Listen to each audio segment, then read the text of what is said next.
வணக்கம் மக்களே, நான் உங்கள் சித்தேஸ்வர்.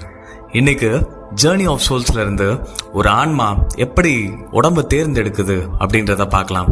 நீங்கள் கேட்கலாம், அந்த ஆன்மா தான் உடம்பை தேர்ந்தெடுக்குது அப்படின்னா அப்போ இந்த கை கால் இல்லாமல் இல்லை கண்ணோ காதோ கேட்காம பிறக்கிறது, இல்லை கொஞ்சம் சராசரியாக இருக்கிறதோட அறிவு குன்றி பிறக்கிறது, இதையும் அந்த ஆன்மா தான் தேர்ந்தெடுத்துட்டு வருதா அப்படின்னு கேட்டால் நம்ம நம்பினாலும் அதுதான் உண்மை. ஏன்னா அந்த ஆன்மா அப்படிப்பட்ட வாழ்க்கையை தான் தேர்ந்தெடுத்துட்டு வருமா. வாழ்க்கையில் நல்லா இருந்திருப்பாங்க, கொஞ்சம் வயசானதுக்கப்புறம் சில பசங்க அவங்க அம்மா அப்பாவை வீட்டை விட்டு துரத்தி விட்டுருவாங்களே. ஸோ இது எல்லாமே அந்த ஆன்மா தான் கேட்டுட்டு வருமா. தான் எப்படி இருக்கணும், எங்கே இருக்கணும், எப்படி இருக்கணும், எல்லாத்தையும் தேர்ந்தெடுத்துட்டு தான் கீழே வருமா. ஸோ இதெல்லாம் எதுக்குன்னா, 2 வகையான அர்த்தங்கள் அந்த ஆன்மாக்கள்லாம் கூறுறாங்க. ஒன்று, ஆன்ம முன்னேற்றம் சொல்லக்கூடிய அந்த சைக்காலஜிக்கல் டெவலப்மெண்ட், மனப்பக்குவம் அது வர்றதுக்காக. 2வது, இந்த உடல் மேல் இருக்கிற அந்த ஈடுபாடுனால.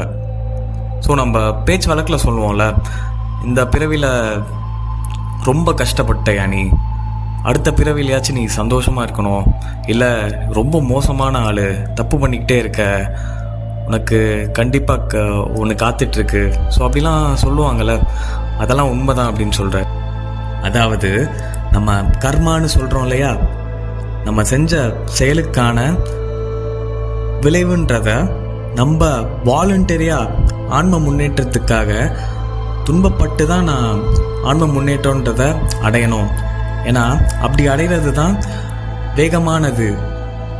நிம்மதியாக சந்தோஷமாக இருக்கிறவனுக்கு ஆன்ம முன்னேற்றன்றது ரொம்ப கம்மியாக, ரொம்ப ஸ்லோவாக நடக்குமா. இப்போ ஒருத்தன் வாழ்க்கையில் ரொம்ப வாடி வதங்கி போயிட்டான், அவன் சூழ்நிலையை மாற்றுற மாதிரி வாழ்க்கை, அதாவது இந்த யூனிவர்ஸ்ன்றது அவனுக்காக அவன் வாழ்க்கையை புதுசாக மாற்றி கொடுக்குமா. அந்த அளவுக்கு அதுக்கு சக்தி இருக்குது. இந்த பிறவியில் ரொம்ப சின்னாபினப்பட்டானா அடுத்த பிறவியில் அந்த கஷ்டத்தை எல்லாத்தையும் ஈக்குவேட் பண்ணுற மாதிரி ஒரு நல்ல வாழ்வை அவனுக்கு அமைச்சு கொடுத்துருமா. ஸோ எப்போவுமே இயற்கைன்றது எல்லாத்தையும் பேலன்ஸில் வச்சுக்கிட்டே தான் இருக்கும்.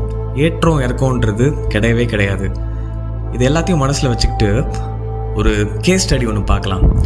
ஒரு பேஷண்ட் வராங்க நம்ம டாக்டர்கிட்ட. அவங்க பார்த்தா ஒரு பெண்ணு, நல்லா 6 அடி இருக்காங்க. இந்த உடல் அமைப்புலாம் பார்த்தாலே ஒரு கட்டுமஸ்தாக இருக்காங்க. அவங்க ஒரு ஸ்போர்ட்ஸ் உமனாக இருக்காங்க, நல்லா தான் இருக்காங்க. ஆனால் இவங்க